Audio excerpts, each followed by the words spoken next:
On today's episode of Locked On Canadiens, Montreal picks up 3 of 4 points over the weekend, but more importantly, they found a way to not collapse against the Washington Capitals.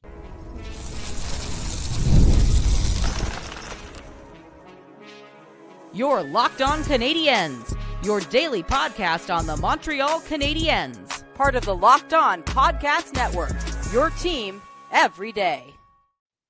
Hello and welcome to episode 1222 of Locked On Canadiens. Thank you for making us your first listen of the day and for subscribing wherever you get your podcasting. That supports the show and ensures you do not miss an episode. Today's episode is brought to you by FanDuel. You can start the season with a big return on FanDuel. New customers can place a $5 bet and you'll get started with $200 in bonus bets if you win or lose your first $5 bet. Visit FanDuel.com to get started. My name is Ian Boisvert, also known as that. Maybe it's Ian. And I'm joined, as I always am, by the incomparable Laura Saba, also known as the Active Stick. Laura, Montreal picks up 3 of 4. They lose in a gimmicky shootout. How are we feeling at the end of the weekend? Honestly, I feel pretty good. I was very, very enthusiastic about that result on Friday night. And to be honest, like on the second night of the back-to-back, I was expecting a whole lot worse. So I'm still happy with their effort. I'm really happy with the way they've been playing. And, you know, I think it's still, as I was saying last week, it's still a really fun time to be a Montreal Canadiens fan. Yeah, I mean, the vibes are still great. We'll get into sort of the weekend as a whole. We'll cover that victory against the Washington Capitals. Montreal was a bit more physical in that game against Dallas at home on Saturday night. We'll touch on that, and then we'll fill out the whole week and talk about our turning points for the week and see what we have coming up on the following week for your Montreal Canadiens. But let's start on Friday night in Washington. Well publicized on this show, the Canadiens' last 2 efforts against the Washington Capitals, and post-game against Washington this third time, St. Louis had pointed out that the game on Halloween was sort of the point where the Canadiens got together and said, we have to change something. We have to change the way that we're going after this. And it really, November wasn't super great for them all the way through, but you could see that they were taking steps in the right direction. And then December hit and they just took off. It was nice to see them finally get that win over the Caps. They were in a very similar spot as they were the last 2 times, right? Very close game after 40 minutes. They actually had a lead in this one, and they did in one of the previous matchups against the Washington Capitals. They gave up that early goal to Lars Eller, and it was sort of, here we go again. Like, it just sort of felt like that was going to be the case, but it wasn't. They played a close game the rest of regulation, and then Nick Suzuki kind of scored a fluky goal in overtime to give the Canadiens the win. Your thoughts on that game? As you know, we said it was a statement game, right? Was it that game for you? Like, did that play out the way that you wanted it to? Yes, absolutely, because they did not fall apart, right? They did not allow demons from games past to haunt them. And I think that's really, really, really important, because at this point, it's become really clear that the Canadiens have figured out something special. It's become really clear that they have been able to pull together and play for each other. And it's become really apparent that they figured out what that thing was, right? Martin St. Louis was saying, like, something needs to change, right? Which makes me laugh, because I used to think about how, GMs will say sometimes the answer is in the room, and you look at their roster construction or their, personnel choices, and the answer would not be in the room. But in this case, it's true. Like, you like this mix of players. They like this mix of players. This is a team that they wanted to put together with these people on it. Give or take a few additions or subtractions, like that they might not have planned to get Carrier instead of Barron or whatever. But I think it's really important that they did not fall apart, because the answer in this case was in the room, and the Canadiens, it would have been too easy for a fragile, immature team. How many times did we use the word immature in the months of October and November, right? How many times did we talk about that? And the fact that they were able to withstand what would have been too easy for any of us to be nervous, they didn't do that, right? They stayed in the game. They pulled it together. They got everything back together. They were able to play. And, we talked about how they beat the last 4 Stanley Cup champions. At this point, we're looking to see, can they beat the other contenders, right? So for me, the game against Dallas is the second one that's coming up. And these games against Washington are really, really important. So they're making statements now. I also want to see them make statements against poor teams, like, Chicago or Columbus or whatever. But, like, right, I'm not going to complain too much. But I was happy with their effort. I was happy with what they were able to do. And I think it really, to me, it solidifies my confidence in this group as a whole. Yeah. Two things. I think we have to take Columbus out of that bad team mix. I think they're Yeah. in the regular mix now. They're fighting for Montreal for that wild card Yeah. spot all the same, which is awesome. Like, it's so Yeah. awesome for that team to be pulling that together in spite And of all for the our things that friend they've Bay. gone through. Yeah. Yeah. Yeah. And I think I shudder to think that maybe Patty Laine had something to do with the way that they've kind of that things have kind of springboarded for them since that game. And the other thing was, I kind of think that the game was better because Montreal gave up that goal to Lars Eller in the third period, because it would have been one thing if they could just hold on and win a game, 2-1, right? 3-1 with an empty netter. I think it almost told me more that once they gave up that goal, it wasn't lights out for them, right? Like, we didn't look at that goal and think, well, it's over, even though it's tied, because we know they're giving up another one in 30 seconds. Mhm. Happen. They didn't unravel. No, they didn't unravel. They played a very competitive third period, just like they did the first and second periods. And, you know, overtime, my opinions on overtime. I don't love the format. But the play Lane Hudson made in overtime, the plays Lane Hudson made in overtime. I mean, we're thinking about him as like strictly an offensive style defenseman. He broke up a 2-on-1 and set up the Canadians with a 2-on-1 back the other way. Um, are we starting to see Hudson's defensive game really take off, or has it always been there? Has it always been like this good and we just haven't really picked up on it? I feel like the last few games defensively, he's been incredible. I think so too. And I would agree that there has been a little bit of a shift. And I also wonder if it's because of what we were looking for, right? Like, we're looking to Lane Hudson to make those offensive plays. Or I really do think that he is playing a little bit differently in that his game is getting more well-rounded, which is, it's just bad news for everyone else. Yeah, yeah. I mean, if he can turn himself into also a very, you know, a potent defender, and yeah, the offense is always going to be there for Yeah. him, but also Yeah. can break up rushes and can go into the corners and take the puck. I don't know how any of the award voters can reasonably not pick him as the Calder winner, right? Yeah. Like, if he can, like, because right now he's right up there with Mitchkov and Celebrini from a points perspective, but if he can also be a first pairing defenseman and not only not look out of place, but be kind of dominant defensively, you can't not give him that award. Right. Um, And beyond that award, like, you'll have him in the same conversation now as Makar and Hughes, et cetera, right? Like, the players that he's trying to emulate and the players that we want him to be more like, but we're always like, he's not in that elite bracket. right. Now if he's able to do that, then he is in that elite bracket. And the Canadians have an elite defenseman, the one that I've been asking for 20 years since Yeah. Markov left. Yeah, no kidding. And I think I just think that, again, like, I think I forget who asked us if there was a redraft, would he go in the top 10? I feel like Yeah, with every game that goes by, he moves further and further up that draft board. Like, absolutely. at this It point, was is it he was top Randy. 3? Yeah, thank you, Randy, for that question, because it's been on my mind since we talked about it. And Yeah. every time he touches the ice, I kind of in my brain just like I'm retroactively scouting, and I move him up my draft board. And like right now, I'm like, could he be third? Is it reasonable to put him third or fourth? Every time I watch him, he moves further and further up that board. Eventually, years from now in redrafts, we could be looking at a player who's going number 1 overall. No disrespect to Juraj Slafkovsky, but the things that Lane Hudson has already shown that he's able to do in his first full NHL season, I shudder to think what's going to happen next. Yeah. What could possibly be the development curve for a player like this? Yeah. Any last thoughts on the Washington game before we sort of shift Um, our focus to Saturday's game? my thoughts are we should bring Sebastian and Hattie back because I think they were the ones that first started banging on that drum, at least publicly. Yeah, Um, we should have some prospect people back on. It's just that the Canadians are playing every night. Every night they're playing so well that we really want to talk about it. So we'll definitely have some prospect guests. There is, there's a break coming up. There's the bye week. There's the Four Nations showcase, as they're going to call it. So, yep, we'll have some prospect guests coming up. yep, for sure.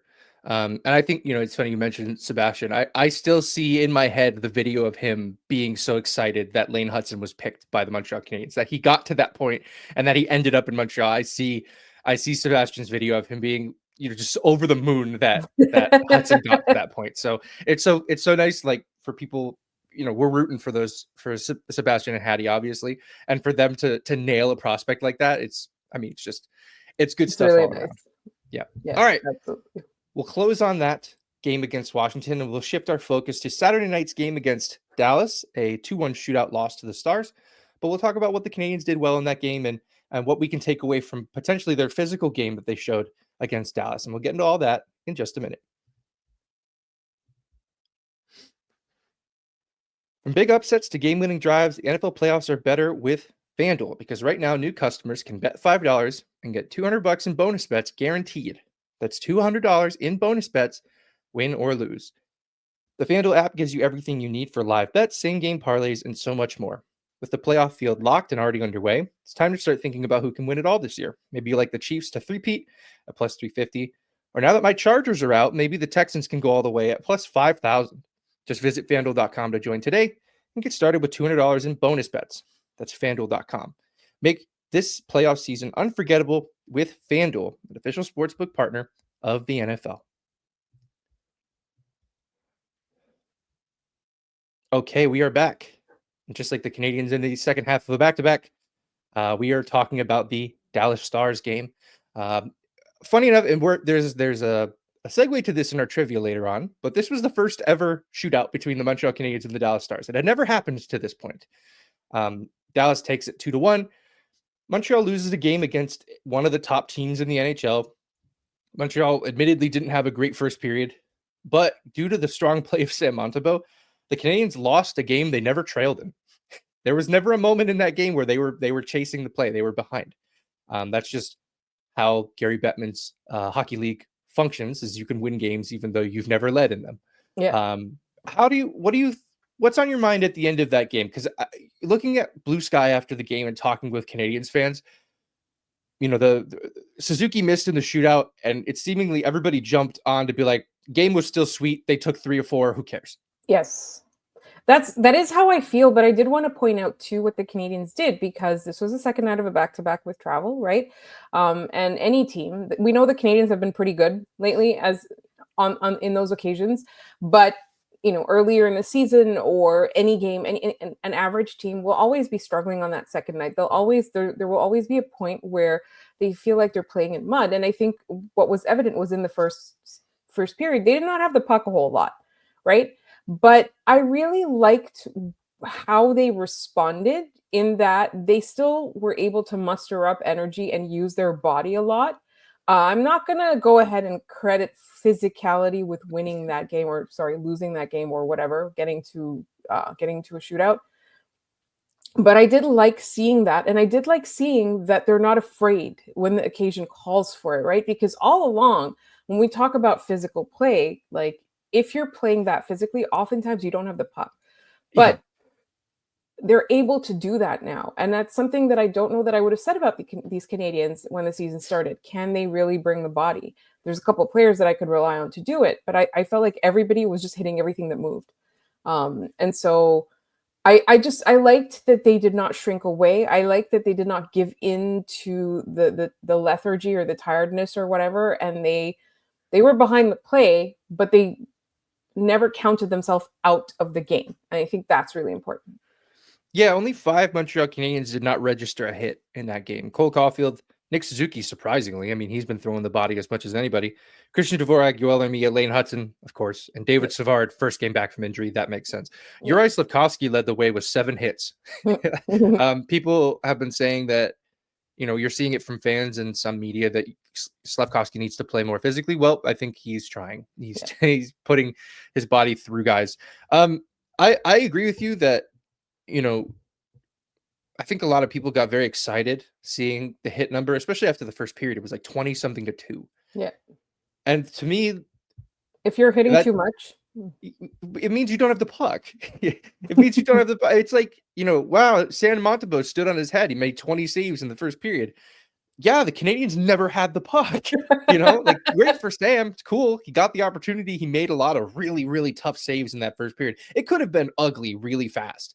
I just think about the Maverick Bork wraparound that I don't know how Montembeault got over fast enough to make that pad save, but an excellent, excellent game from him.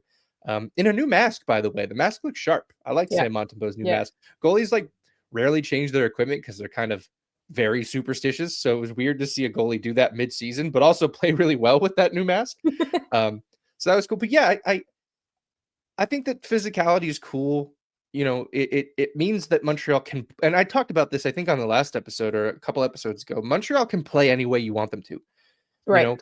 Their forwards are built to play offensively, but also to play physically. If that's how you need to win a hockey game, and in the playoffs, that's how you often need to win hockey games. And similarly, the Canadiens, there are many teams who take toughness as, well, we added a tough guy. Now our team is tough. I look at the Toronto Maple Leafs when they added Ryan Reeves and really nobody else. And it was Yeah. like, okay, that's not going to cut it. You need team toughness. And the Leafs, to their credit, have developed that, right? Playing under Berube, everybody's going to finish their checks. Yeah. Montreal has that. It seems like everybody wants to play that style. Everybody wants to throw hits and get in on the forecheck. I mean, Emil Heineman came out of nowhere this year. And yes, he's got a great shot. And offensively, as a forechecker, he's really good, but he's leading the team in hits. Yeah. That's a guy That's who really wants funny. to stay on this team. And he's just doing everything he can. And I think that's what has made that bottom six so effective, is that they can play physically. But I think that's spreading through the roster. Yeah. Everybody wants to be able to throw those hits. Yeah. Of course, the big story, at least from me, the president of the Patrick Laine fan club, Patrick Laine resumes his play for the Montreal Canadiens and picks up exactly where he left off, hammering home a 5-on-3 power play goal from the same spot on the ice to give the Canadiens the lead in that one. I think there was a shift earlier where he turned the puck over about 4 times on one shift, and I think he sat a shift. And then they got that 5-on-3 and it didn't matter, and he went out there and scored. And I think that ended the benching experiment with Patrick Laine. Outside of that, like, what are your thoughts on the way that they played offense? They only scored 1 goal in this one, but you're looking at offensively from the Canadiens after that game in Dallas, or against Dallas. Yeah, I think it didn't look as crisp as the previous night, right? Obviously, Yeah. but they were tired, So again, I'm talking about how they were able to overcome that, but it was still pretty visible. I think it's really interesting that Patrick Laine seems to have revived 2 franchises, not just one. The power of this man. But I was watching him very nervously. Obviously, the Canadiens kept saying he had the flu, and so I was starting to get suspicious after a while. Particularly since they didn't give an update and then he was in the game, so against Dallas. So I was starting to get a little bit worried. So I was watching him particularly closely, and he still seems to be he hasn't picked up the speed as yet, but physicality, it's there. So he's getting braver and braver. I think.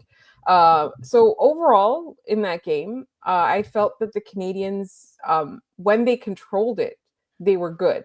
But they had trouble gaining control of it, which is fair. I'm not, it's one game. I'm not going to be upset about it. We all talked about 3 points, all of that. So for me, it was really it felt like when it was hard for them to gain control, but when they had it, I was confident. Yeah, no, I agree. And on Laine and his speed, because I think that's what's mostly being impacted by both his injury and now his illness. It's so funny that even without that speed, there are moments in the offensive zone where he's still putting on dekes and moves to get around guys or go through guys. And it's sort of surprising that someone moving as slow as he is can still do that. I again, all I can do is think about what happens when this guy gets back to full health and full speed. He's not going to have that 4 Nations to sit back and catch his breath a little bit because he's playing in them. But, I still think that once this guy hits top speed, we're looking at a very potent top 6 for the Canadiens, especially next year when Ivan Demidov is here and, maybe Newhook is playing as a really, really overqualified third liner. And you've got a lineup that looks like that. And maybe, Laine is back up to full speed. We're seeing Doc put it together again, which has been really, really nice to see him put the skill back together that we saw last year. Or not last year, but the year before that. And the other person who returned to the lineup was David Savard. David Savard is a really funny player to me. played 12 minutes in this one, so it's not like they're overworking him. But he is a guy who, for some reason, loves the stretch pass. He loves to try to fire a stretch pass on his defensive zone. And I don't know. I think this year he's probably attempted somewhere near 25 or 30 of them, and not a single one has landed. And he keeps going for it. And if David Savard can find it in himself to have the confidence to keep going for it, you can have the confidence too. Whatever you're doing in your life that you don't think you're able to do, just watch David Savard try to make a stretch pass. It has not stopped him once. The thought that maybe he can't do it. I just it's mean, but I just think about how he used to play with players in Tampa who were able to catch it, but I don't think the Canadians. I don't think that's the problem here. No, he's missing guys by about 5 or 6 feet a lot of the time. Yeah, I don't think that's what's going on here. No, it has not been great. So anyway, I'm glad he's back.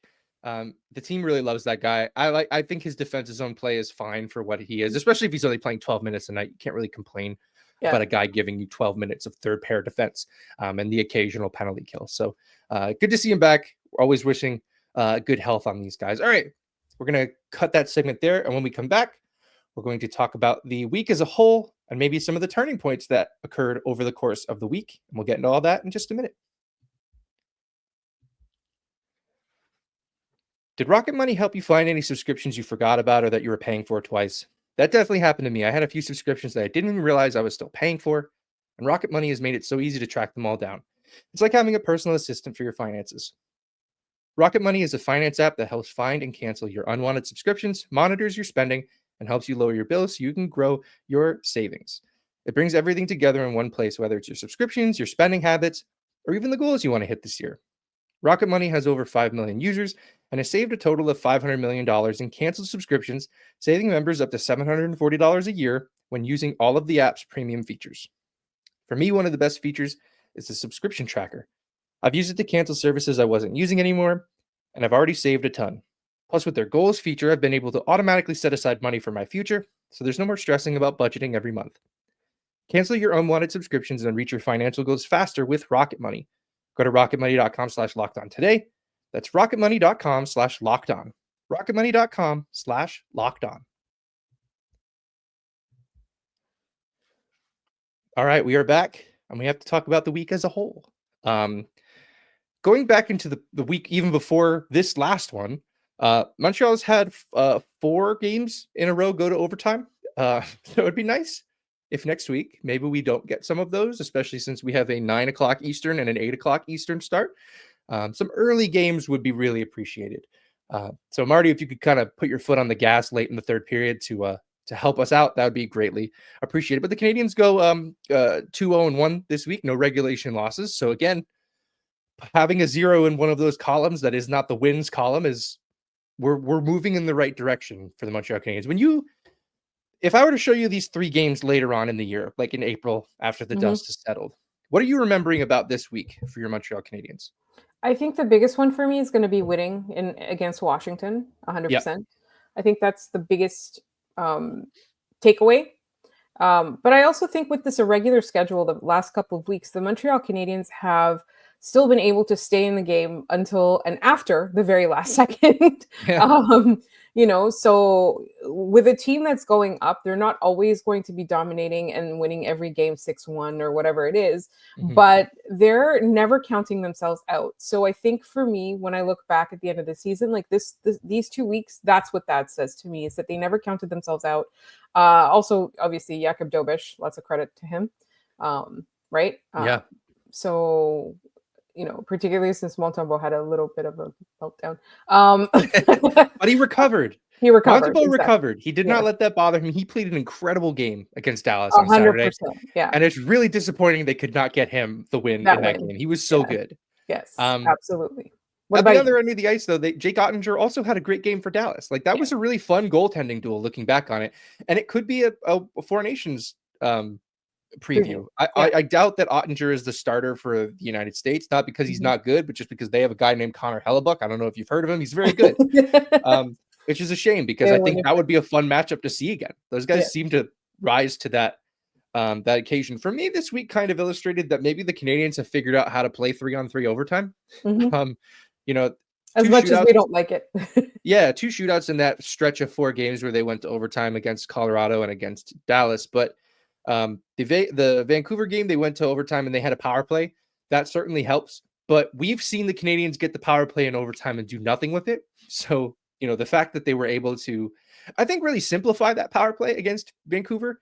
You look back at it, it's a very simple play. It's Hudson getting it to Suzuki in his like slingshot spot where he kind of gets momentum and comes in. But I think it was Kirby Dach just parked in front of the net. That's what a big guy like Kirby Dach should be doing in that situation. I think sometimes the Canadiens get into those 4-on-3 overtime power play scenarios, and they think they have to set up like this beautiful passing play to score, and you don't. Just because you have all that ice doesn't mean you necessarily need to use it, which they do too often. They get way too far away from the net in a lot of situations. That goal was perfect because they all crashed. They were all very close to the net. They didn't give the Vancouver defenders a lot of breathing room. Yeah. Yeah. So and then when they're all spread out like that, it's so easy to defend against them. That's the thing. Yeah. Especially when you're also spread out and you don't put anybody in the middle. There's no danger, right? When you're all to the outside, you're not doing anything effectively. So I thought that was a big point for me. But again, to bring it back to Dobish, like the Canadiens have 2 good goalies again. Caden Primo is putting his game back together in Laval, which is great. I think, in the aftermath of us talking about his start in the NHL this year and how poorly things have gone, I think it comes across that we're all rooting against this guy, and that's not the case. It's never the case. It's not the case even remotely. No, I think it's important but I do think, the platform that we have, I think it's important to put that into perspective, that like we're not rooting against this guy. He put up a 16 save shutout in one of his last games in Laval. Again, not a lot of effort, but he did not give up a goal. That's what you're asking out of your goaltender night in and night out. I hope he puts it together, whether it's here, whether it's Laval, whether it's in another city. There's a lot of teams out there that could use a goalie. So if he can somehow find a way to bring his game back, this week we could look at it as a turning point for Caden Primo's entire career if he starts to pull it back together. Yeah. Yeah. Anything else on this week as a whole before we jump into our trivia? Not really. I feel like, the vibes are just, they continue to roll impeccably. Yeah. No, it's still lots of good stuff. Oh, wait. No. I wanted to ask you who you thought the player of the week was. Sorry. Great question. I thought it was okay. Yeah. He was just scoring at an insane clip. Cole Caulfield. Cole Caulfield. For me, it was Nick Suzuki. A bet. I had no argument. Although it is funny that, they wheeled out the Molson Cup on Saturday night, and Patty Laine won it for the month of December, which is just, it's still always super weird seeing that trophy go to someone not named Carey Price. And eventually they just have to rename that the Carey Price Player of the Month award, because that guy has his name all over it. Yeah. But it was nice for Patty to win that his first month as an actual Montreal Canadian, and he wins the Player of the Month award. And then immediately does the thing that he won the award for, which was scoring on the power play. And I also thought it was really funny that it was a power play goal. Yeah, for sure. All right, let's do our trivia and then head out of here. Last episode's question: against Vancouver, Kirby Dach played in his 100th game as a Montreal Canadian. When he played his next game against the Washington Capitals, he tied, and then now has since passed with the game against Dallas. He tied 4 former Montreal Canadiens. I asked you guys to give me one of them, and I think I stumped folks. There were no answers on this one. Your answers were Yaroslav Halak, Tom Pyatt, Dave Manson, and Eric Cole. Those guys all, well, I won't say this about Tom Pyatt. I don't really remember much about the Tom Pyatt era. I remember there was an episode of Game Over I was on with Andrew, and he was talking about the highlight reel that they put together for Tom Pyatt at the end of one of those seasons, and it was like Tom Pyatt beating out an icing call. Like that was the highlight for that player. But obviously Jarl Halak, Dave Manson, Eric Cole all have big moments as Montreal Canadiens. My favorite in that is Eric Cole high-fiving the referee after he scored. One of the coolest things that's ever happened on an ice surface. I'm surprised he didn't get fined for that, honestly. But anyway, let's move on to today's question. As I mentioned earlier, the shootout against the Dallas Stars was Montreal's first ever shootout against the Dallas Stars. It had never happened. There is one other franchise in the National Hockey League that Montreal has never had a shootout against. Can you tell me who that was? So the one other shootout, one other franchise in the NHL, rather, where the Canadiens have never played a shootout against them? If you have the answer, put it in the comments, send it to us on Instagram. We'll shout you out on the next episode of the show. And that's going to do it for this episode of Locked On Canadiens. Thank you so much for making us your first listen of the day. For your second listen, head over to Locked On Fantasy Hockey. Get the edge over your league mates with daily tips from Steal and Flip. Subscribe to Locked On Fantasy Hockey wherever you get your podcasts. We are on Blue Sky at Locked On Canadiens there. We're at Locked On Canadiens just about everywhere. TikTok, Instagram. Our email, lockedoncanadiens@gmail.com. Send us your mailbag questions. We do a mailbag every week on Fridays. So send those in as you get them, and we'll get them into our mailbag and read them on the last episode of the show this week. You can find me on Blue Sky at Maybe It's Ian. You can find Laura at The Active Stick. Thanks so much for tuning in, and we'll see you tomorrow.